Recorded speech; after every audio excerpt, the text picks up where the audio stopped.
తాకట్టులో ఉన్న బంగారం అమ్మాలనుకునే వారి ఇన్ఫర్మేషన్ ఇస్తే దాని వాల్యుయేషన్ బట్టి మీకు కమిషన్ కూడా ఇస్తుంది gold hub. Hi, welcome to మనం టీవీ. నేను మీ కట్టా కార్తీక్.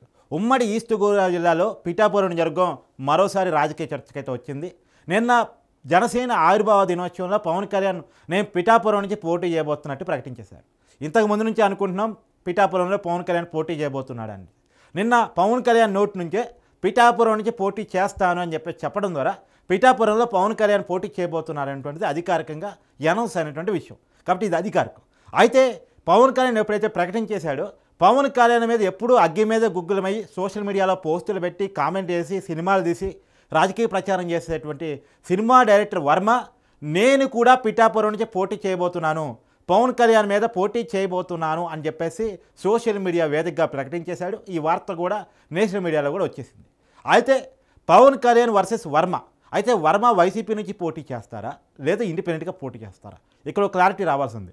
ఎందుకంటే వర్మ వైసీపీకి అనుకూలంగా ఉంటూ వస్తున్నారు. జగన్మోహన్ రెడ్డి కోసం సినిమాలు చేస్తూ ఉన్నారు. జగన్మోహన్ రెడ్డి కోసం సినిమాలు చేయటమే కాదు, తీయబడి సినిమాల్లో చంద్రబాబు నాయుడిని పవన్ కళ్యాణ్ని విలన్గా చూపించే ప్రయత్నం చేస్తున్నాడు. కాబట్టి వైసీపీకి అనుకూలంగా ఉండే వర్మ వైసీపీ క్యాండిడేట్గా వైసీపీ పార్టీ తరపున పోటీ చేస్తారా? ఇక్కడే ఒక క్వశ్చన్ మార్క్ కనపడుతూ ఉంది. ఆయనైతే నేను పోటీ చేయబోతున్నట్టు ప్రకటించారు. ఎందుకంటే ఇప్పటిదాకా వైసీపీ క్యాండిడేట్గా మామూలుగా ఆ నియోజక ఇన్ఛార్జిగా వంగా గీతని ఇప్పటికే ప్రకటించున్నారు. అయితే వంగా గీత కాదు పవన్ కళ్యాణ్ పోటీ చేస్తే వంగా గీతను వదిలేసి ముద్రగడను కానీ, ఈ మధ్యనే ముద్రగడ పద్మనాభం వైసీపీ పార్టీలో చేరటం మీ అందరికీ తెలుసు. కాపు నాయకుడు ముద్రగడ పద్మనాభం మాజీ మంత్రి ఆయన్ని కానీ, లేదు వాళ్ళ అబ్బాయి ముద్రగడ గిరిని కానీ పవన్ కళ్యాణ్ మీద రంగంలో దింపాలి. పవన్ కళ్యాణ్కి స్ట్రాంగ్ ఓట్ బ్యాంకు కాపు ఓట్ బ్యాంక్ కాబట్టి ఓ కాపు నాయకుడి ద్వారానే పవన్ కళ్యాణ్ చెక్ పెట్టాలని చెప్పేసి వైసీపీ ప్లాన్ చేస్తుంది. అదే ఇదే సమయంలో వర్మ నేను సైతం అంటూ ట్వీట్ పెట్టడం ద్వారా వర్మ వార్తల్లోకి వచ్చారు.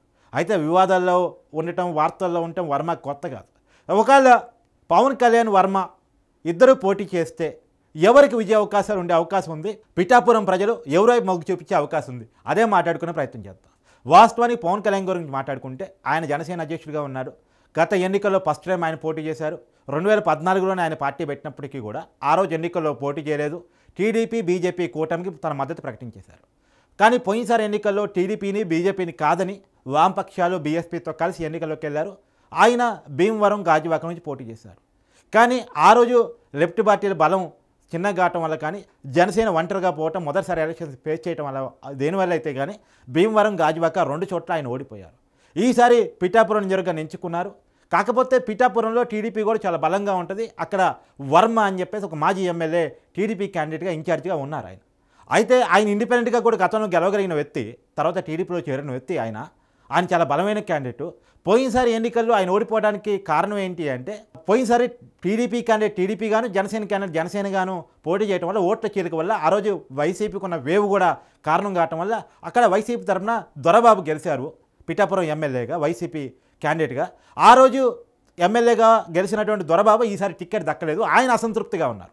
ఆయన వంగా గీత పోటీ చేసినా, లేదా వర్మ పోటీ చేసినా, ముద్రగడ పద్మనాభం పోటీ చేసినా ఆయన వాళ్ళకి సహకరిస్తాడా లేదా, వైసీపీకి సహకరిస్తాడా లేదా అనేది పెద్ద డౌట్. ఎందుకంటే ఆయన జనసేన పార్టీలో చేరటం కోసం చాలా ప్రయత్నం చేశాడు.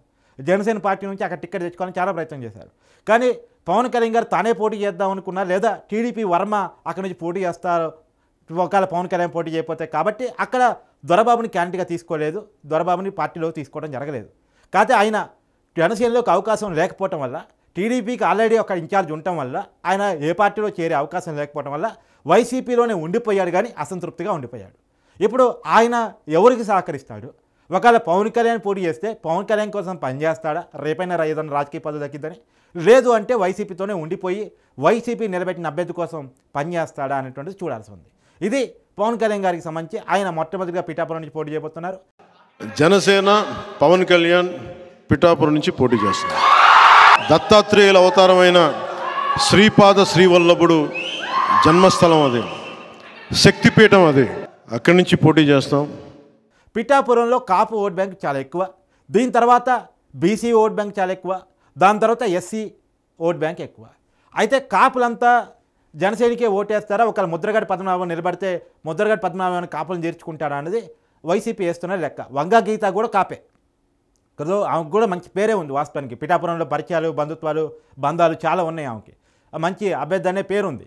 కాకపోతే పవన్ కళ్యాణ్ ఒకసారి నిలబడిన తర్వాత ఒకవేళ టీడీపీ వర్మ కనుక మనస్ఫూర్తిగా పవన్ కళ్యాణ్ కోసం పనిచేస్తే, అంటే టీడీపీ జనసేన కోఆర్డినేషన్ కలిస్తే పవన్ కళ్యాణ్ విజయం చాలా ఈజీ అవుతుంది, పెద్ద మెజార్టీ కూడా వస్తుంది.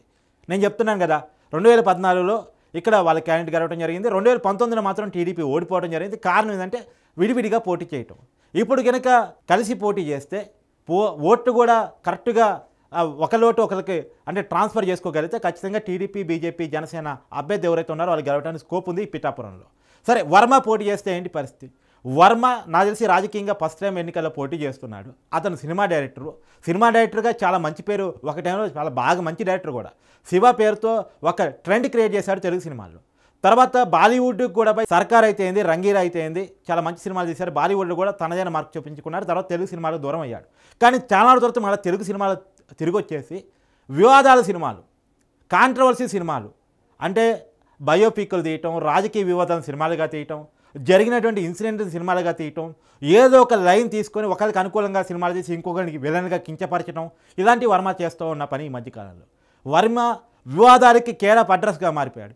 అమ్మాయిల పట్ల విపరీతమైన కామెంట్లు చేస్తాడు, పొలిటికల్ లీడర్ పట్ల విపరీతమైన కామెంట్లు చేస్తాడు. ఒక సినిమా రైటర్కి అవసరమైన పని తప్ప అనవసరమైన పని అంతా వర్మ చేస్తాడు. అందుకని వర్మ వివాదాల వర్మగా మారిపోయాడు ఈ మధ్యకాలంలో. వర్మ మా కర్మ అంటూ కూడా చాలామంది టాలీవుడ్ వ్యక్తులే విమర్శించిన సందర్భాలు కూడా ఉన్నాయి. రెండోది పవన్ కళ్యాణ్ని, చిరంజీవిని, చంద్రబాబుని వ్యక్తిగతంగా కామెంట్ చేస్తూ ఉంటాడు వర్మ. అయితే ఆ వర్మ వస్తే ఏంటి పరిస్థితి అంటే, వర్మ వైసీపీ తరపున వస్తే వైసీపీ ఓట్ బ్యాంక్ ఏమన్నా పట్టడం వల్ల వర్మకి ఏమన్నా ఓట్ బ్యాంక్ వస్తాం, కానీ వర్మ కనుక ఇండిపెండెంట్గా పోటీ చేస్తే డిపాజిట్ రావడం కూడా కష్టం. ఎందుకంటే వర్మ ఫ్యాన్ ఫాలోయింగ్ సపరేట్, అది జనరల్ పబ్లిక్లో ఫ్యాన్ ఫాలోయింగ్ ఉండదు. అతను ఫ్యాన్ ఫాలోయింగ్ అది ఒక సపరేట్ కేటగిరీ. ఇప్పుడు ఆయన సినిమాలు కూడా పెద్దగా ఆడట్లేదు. ఒకప్పుడు గొప్ప డైరెక్టరే, ట్రెండ్ క్రియేట్ చేసిన డైరెక్టరే, అది నో డౌట్. తెలుగులోనే కాదు బాలీవుడ్లో కూడా తన మార్క్ చూపించుకున్న డైరెక్టరే. కానీ ఇప్పుడు వర్మ అప్పుడు వర్మ ఒకటే అని చెప్పలేము. ఇప్పుడు వర్మ కేవలం వివాదాల వర్మ, కాంట్రవర్సీ వర్మ, లేనిపోని వివాదాల ద్వారా ప్రచారాన్ని కోరుకునేటువంటి వర్మ. ఇప్పుడు ప్రచారం కోసమే పోటీ చేస్తున్నా అనేది కూడా చాలా పెద్ద వార్త. ఎప్పుడూ ప్రచారంలో తన పేరు నానాలి, వార్తల్లో తన పేరు నానాలి, అందరూ తన గురించి చర్చించుకోవాలి, తను తిట్టాలి, పొగడాలి, ఏదో ఒకటి జరుగుతుండాలి అని కోరుకునే వ్యక్తి వర్మ. దానికోసమే ఈ కామెంట్ చేశాడు అనేది కూడా చూడాల్సింది. కానీ వర్మ కనుక పోటీ చేస్తే పిఠాపురంలో డిపాజిట్ కూడా దక్కే అవకాశం ఉండదు. నార్మల్ పబ్లిక్ వర్మ కనెక్ట్ గారు, రెండోది మహిళా ఓట్ బ్యాంకు వర్మ కనెక్ట్ గారు. నాకు తెలిసి వైసీపీ వర్మకి అయితే టికెట్ ఇచ్చే అవకాశం ఉండదు. వర్మని వాళ్ళ క్యాండిడేట్గా పెట్టరు.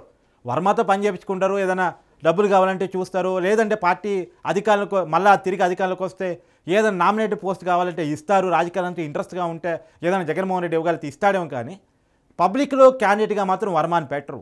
ఎందుకంటే నేను చెప్తున్నాను కదా, వర్మ కనుక పోటీ చేస్తే ఇంకా ఈజీ అవుతుంది పవన్ కళ్యాణ్ విజయం. కాబట్టి ఆయన పార్టీ క్యాండిడేట్గా అయితే ఉండే అవకాశం లేదు. పోటీ చేస్తే ఇండిపెండెంట్గా పోటీ చేయాలి, ఇండిపెండెంట్గా పోటీ చేస్తే డిపాజిట్ కూడా రాదు.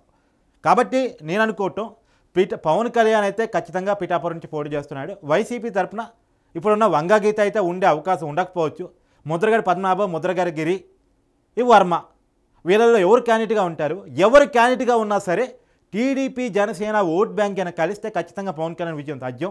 కాకపోతే ఇక్కడ ఒక చిన్న పాయింట్ ఉంది. అదేంటి అంటే, టీడీపీ తరఫున అభ్యర్థిగా ఉన్నటువంటి క్యాండిడేట్ ఇన్ఛార్జిగా ఉన్నటువంటి వర్మ నాకే టికెట్ కావాలని అడుగుతున్నాడు.